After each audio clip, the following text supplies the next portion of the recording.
Murli Manohar Joshi BJP के वरिष्ठ नेता बोल रहे हैं, आइए सुनते हैं। की नीयत की शुरुआत वहां से होती है और इसलिए जैसे ही वो वित्त मंत्री बने काम फटाफट चालू।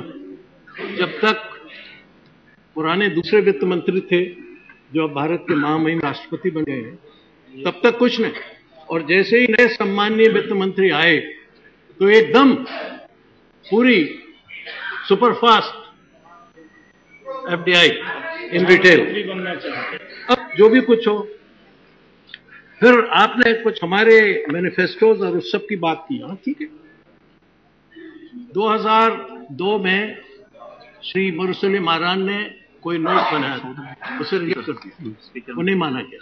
शरद जी थे क्या? मैं भी था, बैठे हमने नहीं, किसी ने नहीं माना, कैबिनेट में उस पर विचार ही नहीं कि नहीं चलेगा। हमारा जो भारतीय जनता पार्टी का डॉक्यूमेंट था 2004 के लिए उसमें भी नहीं, लेकिन जो एनडीए का डॉक्यूमेंट था उसमें उसका उल्लेख है। 2009 में जो भारतीय जनता पार्टी का मैनिफेस्टो बना वो अंतिम है ना, उसके बाद तो कोई बना नहीं। उस डॉक्यूमेंट में नहीं था सर, और उसमें क्या था 2008 में बताया तो उसमें क्या था, retail trade. The BJP understands the critical importance of retail trade in the context of employment and services provided by them, and thus favors a dominant role for the unincorporated sector in retail trade. Towards this end, it will not allow foreign investment in the retail sector.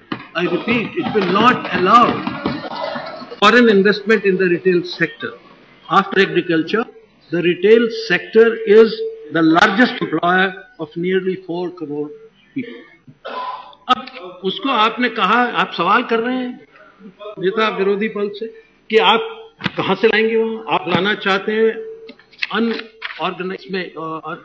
Unorganised sector में आप लाना चाहते हैं investment. नहीं, हमने कभी नहीं कहा।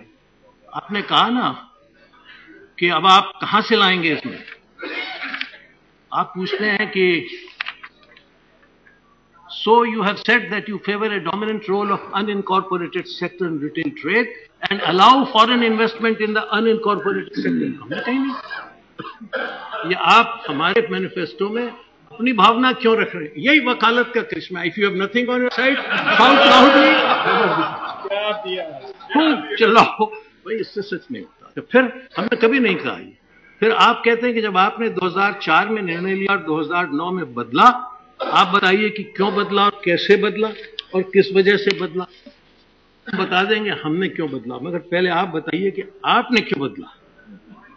आपके श्री रंजन दास मुंशी जो चीफ व्हिप थे, उन्होंने सदन में कहा, लोकसभा में 2002 में, Therefore, I quote, I would like to draw the attention of the government through you as it is alleged that the multinational retailers through the bureaucratic circles are continuously putting pressure on the government to take an anti-national decision on allowing foreign direct investment in the retail.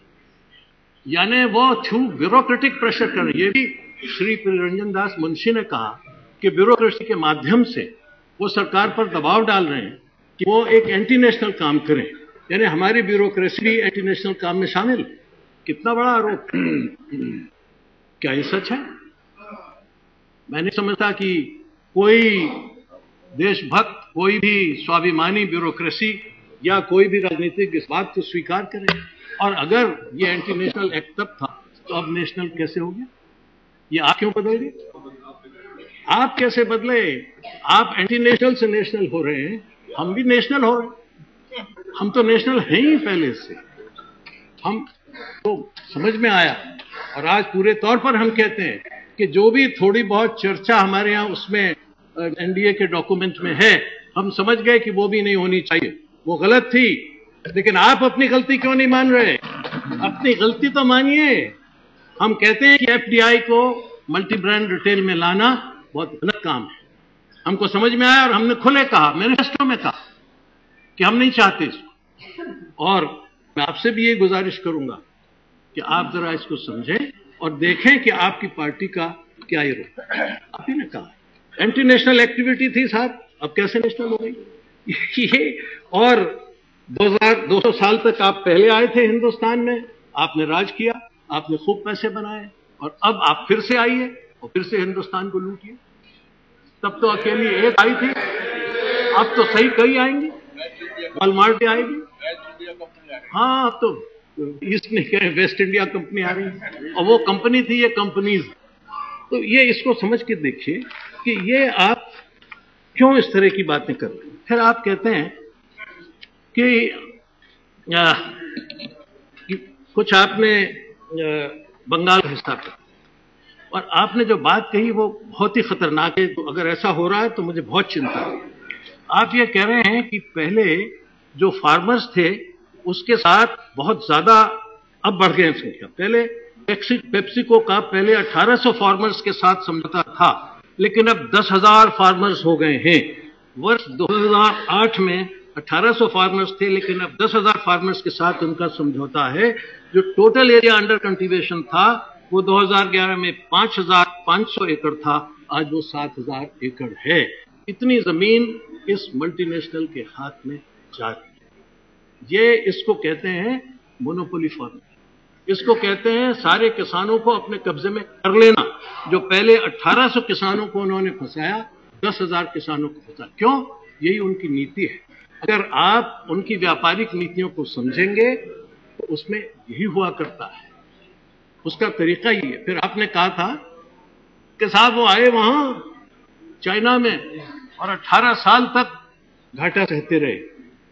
कितनी उनकी ताकत है आर्थिक की, समझ लीजिए कि 18 साल तक घाटा सहने के बाद वो आज भी चाइना में डटे हुए हैं और अब मुनाफा कमा रहे हैं। 18 साल में उन्होंने तमाम सारी चाइनीज मैन्युफैक्चरिंग और इन सब चीजों पर कब्जा किया और उसके व्यापार पर कब्जा किया, और अब वो मुनाफा कमाएंगे, डिवस्टेट कर दिया।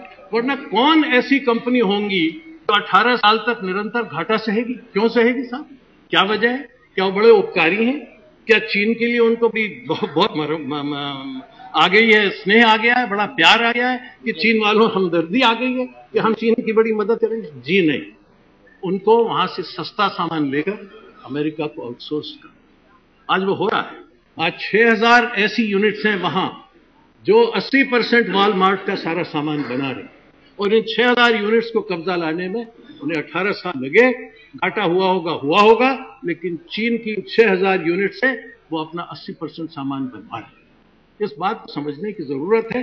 यही प्रीडेटर कहलाते हैं। यही वो पॉलिसी है कि पहले सबको नष्ट कर दो और उसके बाद फिर आराम से मुनाफा कमाओ। ऐसा नहीं है। आप बड़े इत्मीनान से यूं सिर हिला रहे हैं, कुछ दिनों में ये सिर यूं हिलने लगेगा। आप वो कह रहे थे कि कोई दवाई ऐसी दीजिए कि हमें समझ आ जाए। मुझे समझता है कि शायद दवाई आपको ऐसी मिलनी चाहिए कि जरा स्थिर रख के सोचें।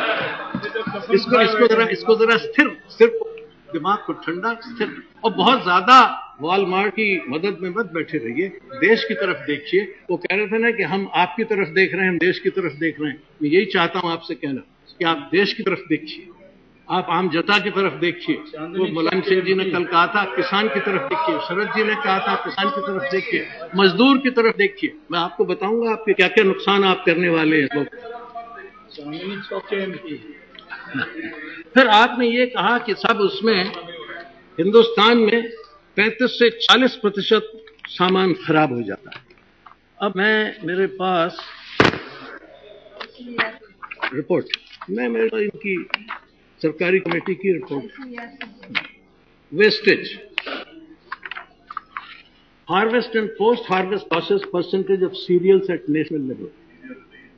Paddy overall loss 5.2, wheat 6.0, maize 4.1, bajra 4.8, sorghum 3.9, pigeon pea 5.4, chickpea 4.3, black gram 6.1, green gram 5.5, mustard 8.9, cotton seed 2.8, soybean 6.2, safflower 3.7, sunflower 4.5, groundnut 10.1, apple 12.3, banana 6.6, citrus 6.3, grapes 8.3, guava 18, mango 12.7, papaya 7.4, sapota 5.8.